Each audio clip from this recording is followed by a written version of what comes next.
హిందూ మతంలో 108 సంఖ్యకు ఎంతో విశిష్టత ఉంది. మనం ఏదైనా మంత్రం జపించడానికి ఈ సంఖ్య ముఖ్యం. ఉపనిషత్తులు 108, అష్టోత్తర నామావళి 108, జపమాలలో పూసలు 108. పురాణాల ప్రకారం చంద్రుడికి భూమికి మధ్య ఉన్న దూరం చంద్రుని వ్యాసానికి 108 రెట్లు. ఆయుర్వేదం ప్రకారం మనిషి శరీరంలో 108 మర్మస్థానాలు ఉన్నాయి. దేవభాషలో అక్షరాలు 108 ఉన్నాయి. భరతుడి నాట్యశాస్త్రంలో నాట్య భంగిమలు 108.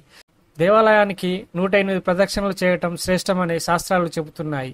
గాయత్రి 108 సార్లు జపిస్తే సకల శాస్త్రాలను పూజించినట్లే అంటారు. కానీ వీటికన్నా మరెన్నో ఆశ్చర్యకరమైన విషయాలు ఈ సంఖ్యతో ముడిపడి ఉన్నాయి. అవేమిటో ఒకసారి చూద్దాం. ఓంకారం 108 సార్లు జపిస్తే భగవంతుడికి దగ్గరైనట్లే అంటారు. హనుమాన్ చాలీసా 108 సార్లు ఉచ్చరిస్తే కోరికలు సిద్ధిస్తాయి అంటారు. శనిదేవునికి 108 నామాలు ఉన్నాయి. ప్రతి చోట హిందువులు 108 అనే సంఖ్యకు ప్రాధాన్యత ఇచ్చేందుకు పలు కారణాలు ఉన్నాయి. అందుకు ముఖ్యమైన కారణం 27 నక్షత్రాలు, ప్రతి నక్షత్రానికి 4 పాదాలు కలిసి 108 అని. ప్రతి మనిషికి ఈ 108 నక్షత్ర పాదాలలో ఒకదానిలో పుట్టి ఉంటాడు. కావున ఈ సంఖ్యకు అంత ప్రాధాన్యత అని తెలుసు.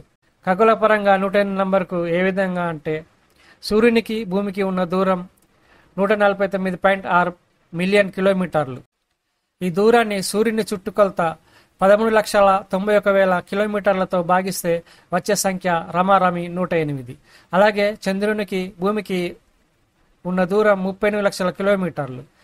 దాన్ని చంద్రుని చుట్టుకొలత అయిన 3,474 కిలోమీటర్లతో భాగిస్తే వచ్చే సంఖ్య 108. 27 నక్షత్రాలు, ప్రతి నక్షత్రానికి 4 పాదాలు. 27 × 4 వెరసి 108 వస్తుంది. అందుకే శైవ మతస్థులు 108 సంఖ్యకు ప్రాముఖ్యతనిస్తుంటారు. గౌడీయ వైష్ణవం బృందావనంలో 108 గోపికలను పూజిస్తారు. దేశంలో 108 వైష్ణవ దివ్యక్షేత్రాలు ఉన్నాయి. కాంబోడియాలో ఆంగ్కోర్ వాట్ గుడిలో 108 మంది అంటే అసురులు 54, దేవతలు 54 మంది కలిసి సాగరమదనం చేసినట్టు చిత్రీకరించబడింది. బౌద్ధ సాంప్రదాయాల ప్రకారం పంచేంద్రియాలతో సృహను కలిపి 6 భావాలను అనగా 6 సుఖము, దుఃఖము, స్థిరత్వ బుద్ధి అనే మూడింటిని, బాహ్యంగానైనా అంతరంగికంగానైనా అనే రెండింటిని, భూత భవిష్యత్ వర్తమానాలతో కలిగిన భావనలను అంటే మూడింటిని గుణిస్తే 6, 3, 2, 3 6 × 3 × 2 × 3 వెరసి 108 సంఖ్య వస్తుంది.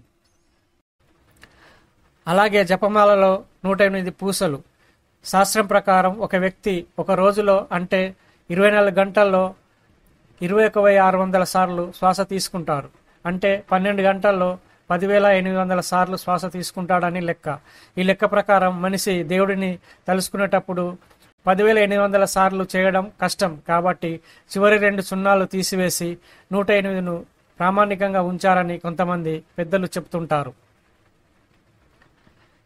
ఈ వీడియోపై మీ అభిప్రాయాలను కామెంట్ రూపంలో తెలపండి.